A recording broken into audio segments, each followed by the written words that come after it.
Malay पर्वत की हवा जब चलती है तो जिन वृक्षों में सत्व होता है वे सब चंदन के वृक्ष हो जाते हैं। बबूल, बांस और केले के वृक्ष जिनमें सत्व नहीं होता जैसे के तैसे बने रहते हैं। उसी प्रकार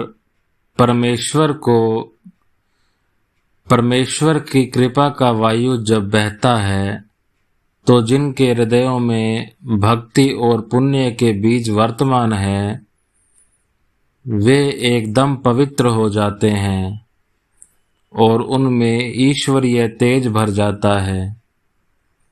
किंतु जो निरुपयोगी और प्रपंची होते हैं वे जैसे के तैसे बने रहते हैं।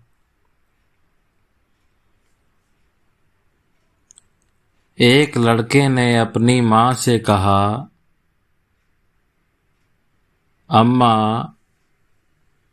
मुझे जब भूख लगेगी मुझे जगा देना।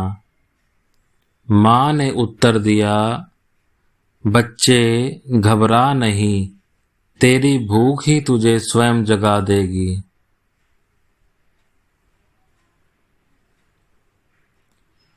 जब मुझे प्रतिदिन अपने पेट की चिंता करनी पड़ती है तो मैं उपासना किस प्रकार कर सकता हूँ?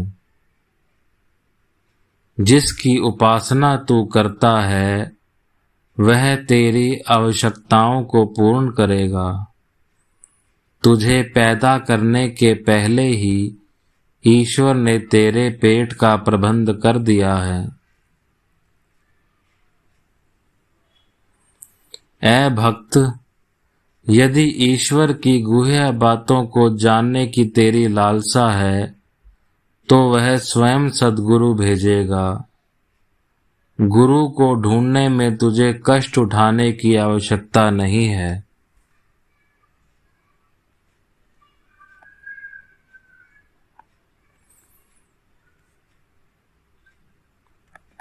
मनुष्य तकिए की खोली के समान है। किसी खोली का रंग लाल, किसी का नीला और किसी का काला होता है, पर रुई सब में है। यही हाल मनुष्यों का भी है। उनमें से कोई सुंदर है तो कोई काला है, कोई सज्जन है तो कोई दुर्जन है, किंतु परमात्मा सभी में मौजूद है।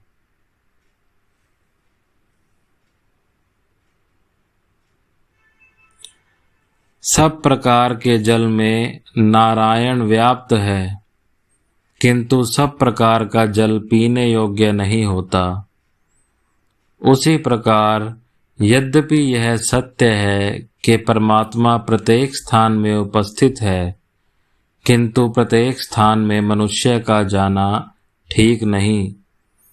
जिस प्रकार कोई पानी पैर धोने के काम आता है, कोई नहाने के काम आता है, कोई पीने के काम आता है और कोई हाथ से स्पर्श तक नहीं किया जाता, उसी प्रकार स्थानों में भी भिन्नता है। किसी स्थान के तो पास ही तक जाना चाहिए, किसी स्थान के भीतर जाना चाहिए और कुछ स्थानों को दूर से ही नमस्कार करना चाहिए।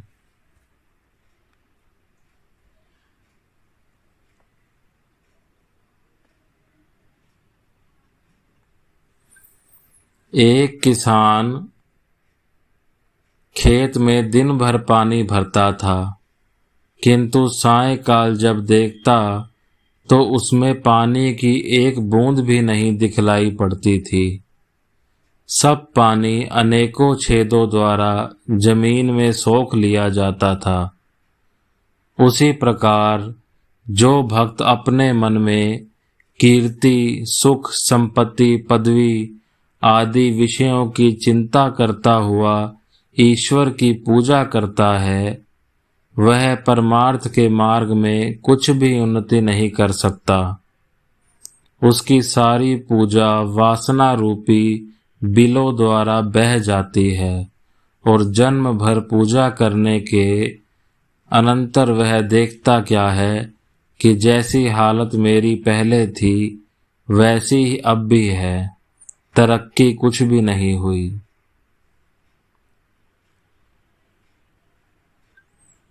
आराधना के समय उन लोगों से दूर रहो जो भक्त और धर्मनिष्ठ लोगों का उपहास करते हों।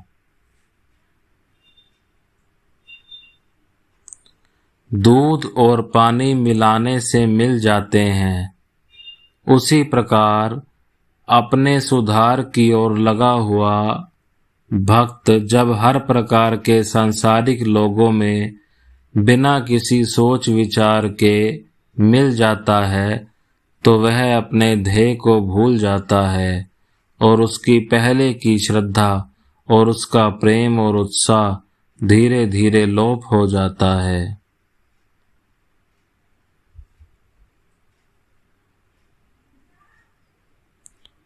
दल अर्थात पंथ का उत्पन्न करना क्या अच्छा है?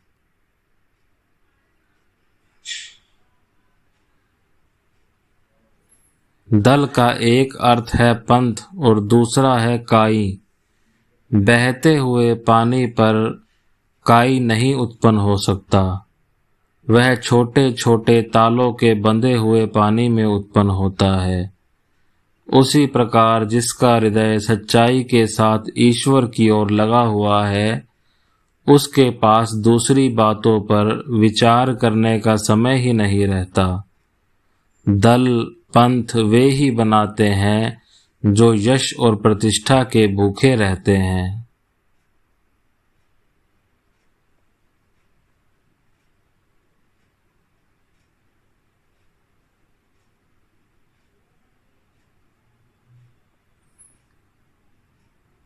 जिस प्रकार मेघ सूर्य को ढक लेता है, उसी प्रकार माया परमेश्वर को ढके रहती है। मेघ के हट जाने से सूर्य दिखलाई पड़ता है, उसी प्रकार माया के दूर होने से परमेश्वर के दर्शन होते हैं।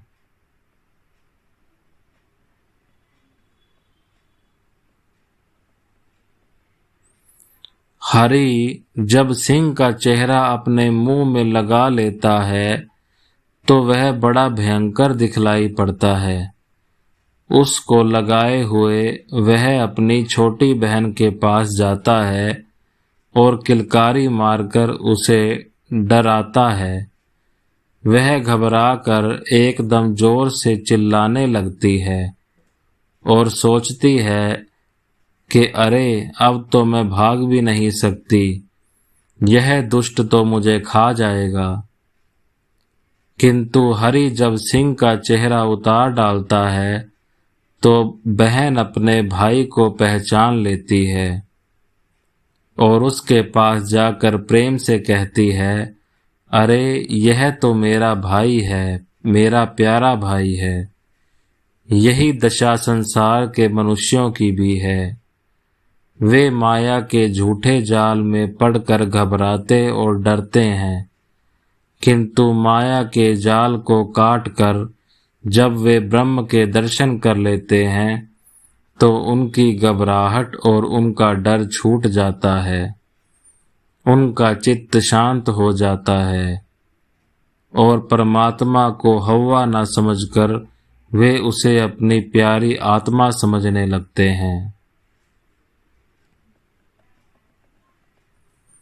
जीवात्मा और परमात्मा में क्या संबंध है? पानी के प्रवाह में लकड़ी के तिनके को तिरछा रखने से उस प्रकार पानी के दो भाग दिखलाई पड़ते हैं। उसी प्रकार ब्रह्म अभेद होता हुआ भी माया के कारण दो दिखलाई पड़ता है। वास्तव में दोनों एक ही चीज हैं। पानी और उसका बुलबुला एक ही चीज है। बुलबुला पानी से बनता है, पानी में तैरता है और अंत में फूटकर पानी ही में मिल जाता है, उसी प्रकार जीवात्मा और परमात्मा एक ही चीज हैं। भेद केवल इतना है कि एक छोटा होने से परिमित है और दूसरा अनंत है, एक परतंत्र है और दूसरा स्वतंत्र है।